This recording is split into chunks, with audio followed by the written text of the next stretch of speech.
is happening? Well, my wife, she's a loving mom, a great wife, and a grandma, and she just had a grandbaby 3 weeks ago. So we were there for the birth, and then our 1-year anniversary was this last Saturday. But she had to spend it in prison, but they allowed me to go see her for a few hours from 8 to 12. And her spirits are up, and we're just, with our faith, we know that we can make it through this trial. Yes. I saw her through they call it the window. It's just like a metal crated see-through thing. And we talked to her. Can you talk about the emotion of touching your wife with fingertips and fingertips? Yeah, touching her and holding her fingers, it's just emotional, and we just can't believe that this nightmare has happened to us. We just want to wake up from this nightmare and get her back home. Senator Flake reached out to you today? Yes, Senator Flake has reached out.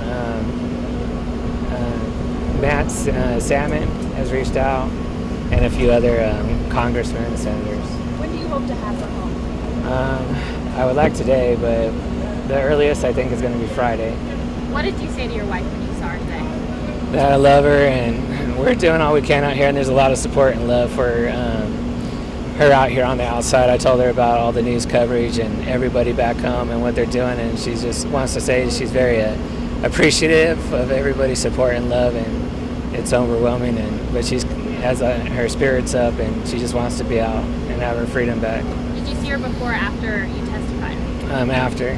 What did you tell her about the testimony? I told her that I think my testimony went really good, and it seemed like we had a strong case, and we were glad that the witnesses that showed up and lent their support, they were key witnesses that we needed to get, and they came from far distances. Some family members have said they're angry. She's been framed. Are you angry? And what would you like to say about being framed? At this time, I just don't have anger. I just feel like I need to get my wife out, and the system we've gone through it, it's very corrupt, the system that we went through over at the BGR.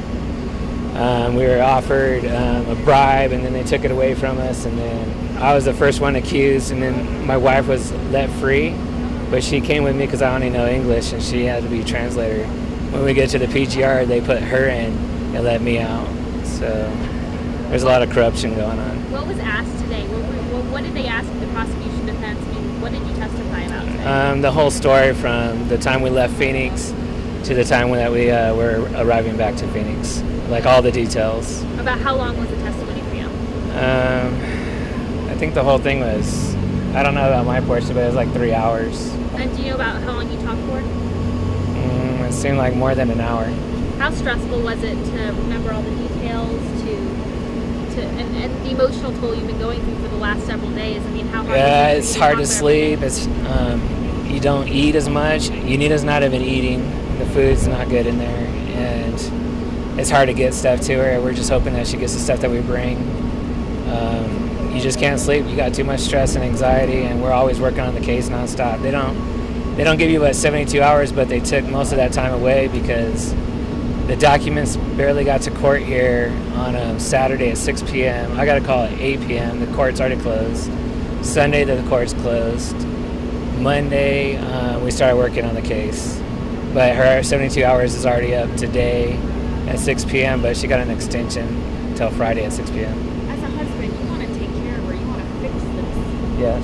Does it just break your heart, tear your heart out? Yeah, it would be worse if we didn't have all the support on the outside. And it was tough going through all the stages, not even knowing Spanish, and I was stuck in a country, not knowing where I'm at and who to trust. People bring you places and drop you off, and you just don't know if you're going to go to a hotel or get kidnapped. You're always in fear of that. Are you upset at that bus company? You took that bus hoping to be safe and didn't drive down there. Yeah, the bus company, they pretty much leave you out to dry. Like, you buy a ticket thinking you're going to be secured through this bus company, and once this happens to you, they don't care about their driver, they don't care about you, and we have no contact with them to reach out to us. What is? This is one of my friends that's an attorney, and he's here to be my interpreter and help assist in the case with my attorney on the other side in Mexico. What's next for you guys? What's going to happen tomorrow? tomorrow, they're going to get their side to come in, the military that pulled us over at the checkpoint, and they're going to have to do explain, like they'll get cross-examined and do their what they call their statements. Are you going to be there for that? Yes. So you're going to be in court again tomorrow? Yes. I'm not sure yet.